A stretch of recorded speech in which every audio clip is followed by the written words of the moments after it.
Halo guys, welcome back to Mata Saya, Himatalk, santai dan ceria. Ini adalah part kedua dari podcast Mengenal Dekat Kampus Merdeka. Gimana nih teman-teman, udah nonton part pertamanya belum? Kalau belum, pastikan kalian sudah menonton dan mendengar part pertamanya ya, supaya kalian lebih mengenai Kampus Merdeka itu sendiri. Jadi di part ini kita akan kenalan nih dengan program lainnya dari Kampus Merdeka. Pastinya dengan narasumber yang berbeda juga dong. Yuk kenalan dengan narasumber kece satu ini yang udah ada di depan aku. Halo Kak Anggi. Halo. Silakan Kak memperkenalkan diri supaya penonton maupun pendengar tahu nih siapa sih Kak Anggi ini. Halo semua, nama aku Anggi. Biasa dipanggil Kak Anggi tadi ya. Aku dari program Kampus Mengajar. Apa kabarnya nih Kak? Alhamdulillah baik. Kamu gimana? Alhamdulillah baik juga. Kegiatannya apa nih Kak sekarang yang lagi dikerjain gitu? Kalau sekarang ini mungkin fokus ngajar sama kuliah. Tapi kan udah selesai UAS ya. Iya. Jadi mungkin sekarang lagi bimbingan skripsi aja sih. Oh gitu. Berarti ini masih proses dalam program Kampus Mengajar ya Kak ya? Oke, baik, terima kasih Kak Anggi untuk perkenalannya. Melanjutkan part sebelumnya, kita sudah mulai kebayang nih mengenai Kampus Merdeka, di mana program ini bertujuan untuk mengasah kemampuan kita sesuai dengan bakat dan minat yang kita punya, dengan terjun langsung ke dunia kerja untuk pembekalan kita di masa yang akan datang. Kali ini kita akan membahas program Kampus Merdeka, lebih tepatnya program Kampus Mengajar. Di depan aku ini adalah Kak Anggi, salah satu mahasiswi yang lolos dalam program Kampus Mengajar di dalam program Kampus Merdeka. Boleh ya Kak Anggi kita tanyakan beberapa pertanyaan mengenai Kampus Merdeka itu sendiri? Boleh dong. Mungkin gini Kak Anggi, dari teman-teman yang nonton maupun yang dengar nih belum tahu, termasuk aku sih belum mengerti banget apa sih Kampus Merdeka itu. Menurut Kak Anggi tuh Kampus Merdeka itu seperti apa? Kampus Merdeka itu sebenarnya program dari Kementerian Pendidikan dan Kebudayaan Riset Teknologi untuk membuat mahasiswa-mahasiswa lebih bebas lagi mengeksplorasi diri, menunjukkan bakatnya, kemampuannya, apapun itu yang mungkin nggak bisa disupport di program-program kampus mereka sendiri. Oh gitu, menarik banget ya Kak pastinya. Kakak ini kan masuk ke programnya itu Kampus Mengajar ya Kak ya. Nah, Kampus Mengajar sendiri itu apa sih Kak? Atau gimana gitu Kampus Mengajar? Nah, balik lagi ke Kampus Merdeka itu sendiri tadi ya. Kampus Mengajar itu salah satu program yang ada di Kampus Merdeka.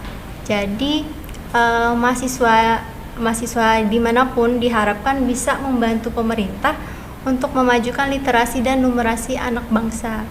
Jadi mungkin yang sekolah-sekolahnya terpencil itu tujuan utamanya gitu. Oh berarti lebih terfokuskan untuk sekolah-sekolah yang di daerah ya Kak ya, untuk meningkatkan literasi anak-anaknya.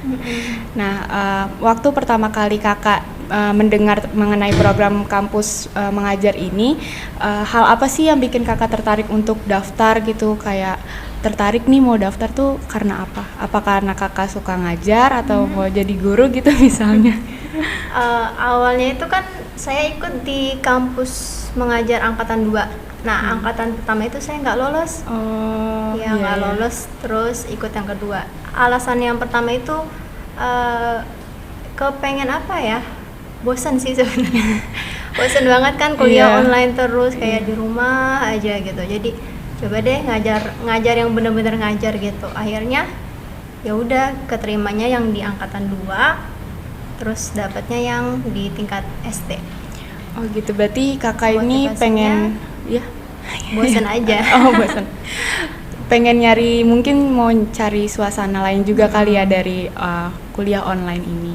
Nah, waktu Kakak tahu tentang program ini tuh Kakak tuh langsung cek di website cara daftarnya atau Kakak tanya ke dosen atau tanya anak-anak kampus dulu gitu Kak? Awalnya itu kalau yang angkatan pertama itu dari teman. Oh teman. Dari teman. Terus yang di angkatan kedua ini untungnya Universitas Pamulang itu gencar ya dalam memberikan informasi mengenai apa aja yang ada di program kampus mengajar, kampus merdeka gitu. Jadi hampir seluruh mahasiswi dan mahasiswa Unpam itu tahu program-programnya gitu. Cuman memang alhamdulillahnya itu dibantu banget dari prodinya. Jadi ya adalah beberapa yang kayak dikasih tahu ini caranya gimana, alur pendaftarannya kayak apa gitu. Berarti kalau alur pendaftarannya itu bisa dicek di website kah atau harus ke kampusnya untuk ngurus pendaftarannya? Kalau cara-caranya tuh di Instagram kampus mereka ada. Oh iya. Terus biasanya tuh prodi akuntansi juga suka ngadain apa tuh penyuluhan gitu. Oh iya Ya kan? Iya sering. Suka ada juga dari prodi S1 akuntansi. Iya. Biasanya dari Bu Putri, atau dari Bu Efri juga suka ngasih tahu kan. Iya. Nah, persiapan kakak untuk mendaftar program ini tuh gimana? Ada ketentuan khusus kah dari kampus Merdekanya itu sendiri atau berkas-berkas apa gitu yang diperlukan untuk pendaftaran? Kalau berkasnya mungkin dari CV-nya ya. CV, terus ada transkrip nilainya, sama surat rekomendasi dari prodi, dari dekan gitu. Oh gitu. Nah, dari proses pendaftaran ini tuh ada kayak mungkin wawancara saat via Zoom gitu nggak sih Kak? Atau ada tes-tes tertentu gitu dari kampus Merdekanya itu sendiri? Untuk di angkatan aku sendiri wawancara itu nggak ada, tapi ada tes kebinekaan. Oh, itu di online atau Iya, itu online. via Zoom kah atau ngisi kuesioner gitu? Website sih. Oh, pakai website. Ya, pakai website dari Kemendikbudnya sendiri.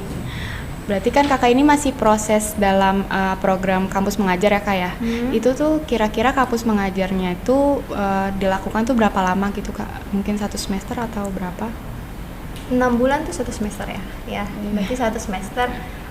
Tapi udah selesai sih sebenarnya Desember kemarin. Tapi untuk nilai-nilai yang pengumpulan nilai untuk mahasiswanya, untuk guru pamong, sekolah itu belum selesai sampai saat ini. Oh, berarti masih proses ya Kak, Masih belum proses. selesai. Selama kakak mengikuti program ini tuh kakak ngerasa ada perbedaan sistem nggak sih Kak dari Unpamnya sendiri sama dari kampus Merdekanya itu sendiri? Ada mungkin ya. Iya. Karena ya kita kan dari akuntansi ya. Iya. Fakultasnya ekonomi bisnis, tentu berbeda jalur dari kampus mengajar itu sendiri. Yang mungkin kampus mengajar kan memang lebih ke ranah pendidikan. Iya. Jadi adalah sedikit perbedaan yang kerasa banget untuk anak-anak dari fakultas ekonomi ketika ikut di kampus mengajar. Perbedaannya apa aja tuh Kak yang kakak rasain gitu? Misalnya kalau misalnya kuliah online itu kan biasanya ada izin gitu ya. Iya. Nah, kalau dari program kampus mengajar yang diikuti kami dari anak-anak ekonomi itu nggak ada gitu. Nggak ada Jadi izinnya. tetap harus kuliah, harus terus ngajar gitu. Nah itu kan berarti kakak tuh melakukan 2 kegiatan sekaligus ya Kak ya. Itu tuh gimana sih cara kakak untuk memanage waktunya antara kuliah sama mengikuti program kampus mengajar itu sendiri? Sebenarnya kalau untuk memanage waktu tuh emang agak-agak susah ya, kayak butuh trik khusus lah ya.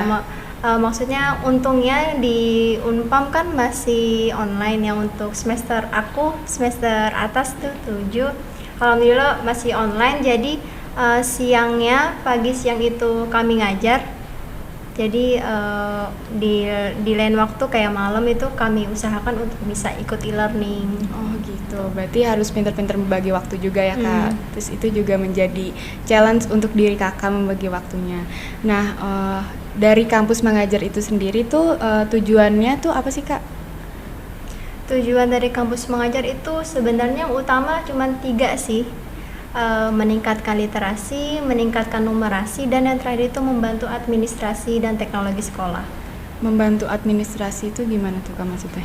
Administrasi ini sebenarnya cakupannya luas ya.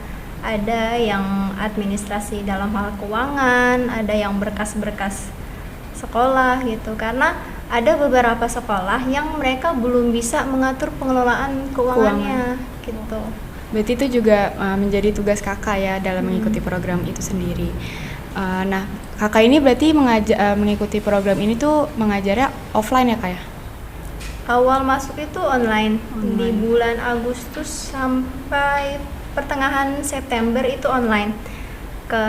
Dari pertengahan September sampai Desember itu udah offline. Udah offline. Kakak nih ngajarnya di mana kalau boleh tahu? Di daerah sekitar Tangsel. Oh gitu. Nah tingkatannya tuh pasti kan beda-beda ya kak. Bisa ngajar di SD, SMP atau SMA. Nah itu tuh kita bisa milih sendiri atau emang dari sistemnya yang menunjuk tempat yang kakak tempati saat ini?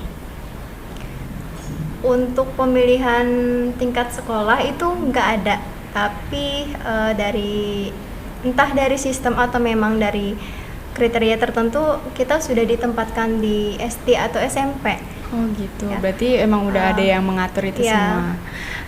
Pada saat kakak terjun langsung untuk mengajar di tempat yang kakak ajar itu ada yang mendampingi nggak kak dari program Kampus Merdeka itu sendiri? Mungkin dari dosen atau?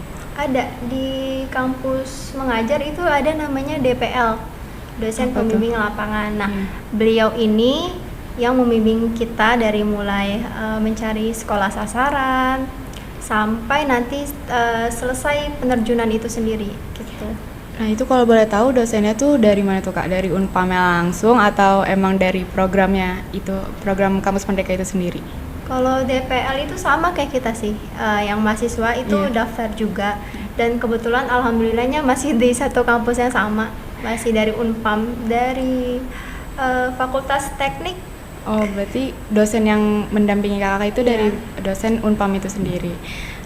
Nah kalau kakak misalnya program ini udah selesai nih di angkatan kedua kakak tadi yang kakak bilang kakak udah selesai mengikuti program kampus mengajar ini. Nah mungkin tahun depan gitu mungkin kakak mau ikut lagi gitu, itu boleh nggak sih kak?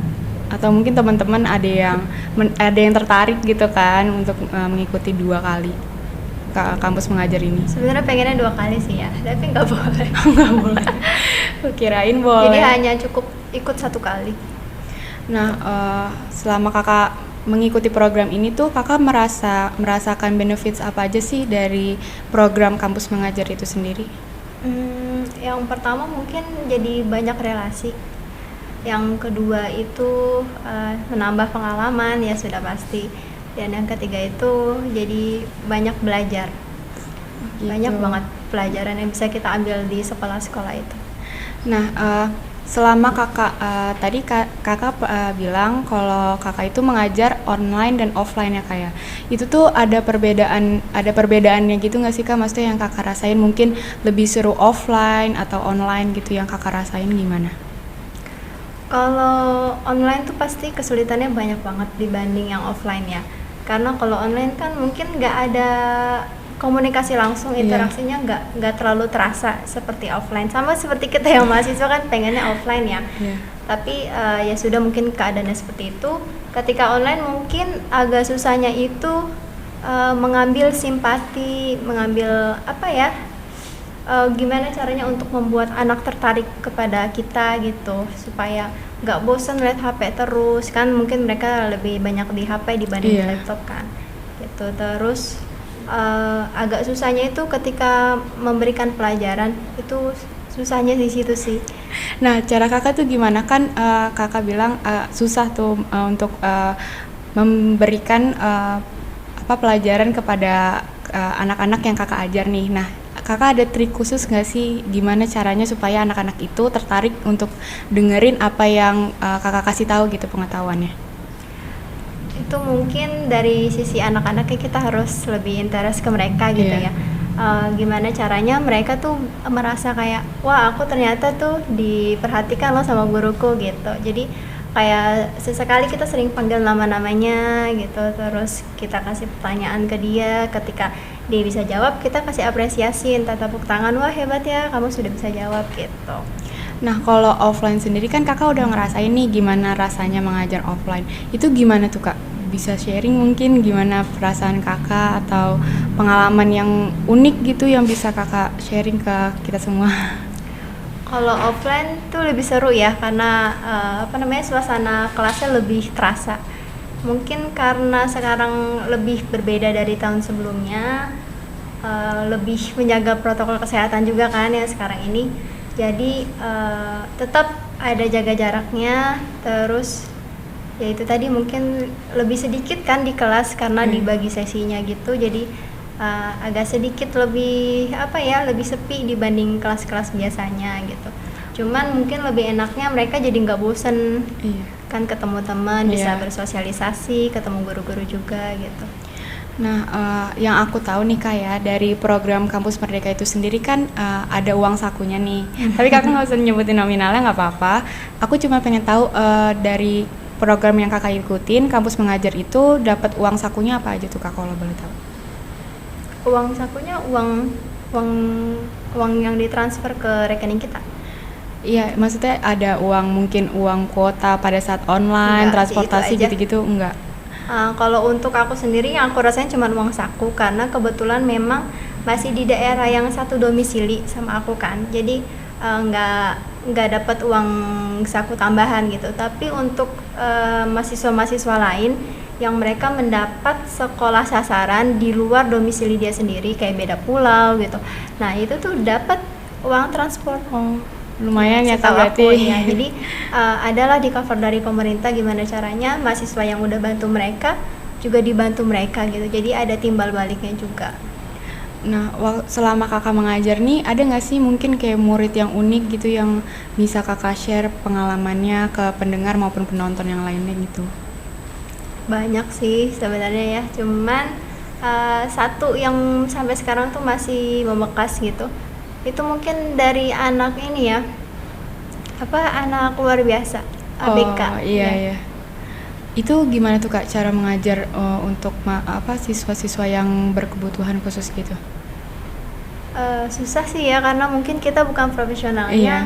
Jadi awal-awal memang kayak ini gimana sih caranya bikin mereka bisa berkembang gitu loh, bisa bertumbuh dari sebelumnya. Tapi ternyata emang agak susah gitu. Tapi memang dari awal udah diajarin sama Kampus Mengajar bahwa nanti kita akan bertemu anak-anak yang berbeda karakteristik, beragam gitu. Jadi pas awal ketemu diamanahkan untuk pegang anak ini tuh agak susah, tapi lama-lama terbiasa karena ada pendekatan khususnya, perbedaan sikapnya juga kita jadi tahu bagaimana cara menanggapi mereka, bagaimana cara melayani mereka dengan baik gitu. Gitu juga, itu cukup men-challenge diri Kakak ya untuk pendekatan ke anak tersebut. Nah, kalau aku boleh tahu nih, Kak Anggi tuh ngajar apa sih dalam program ini di sekolah yang Kakak tempatin pada saat itu?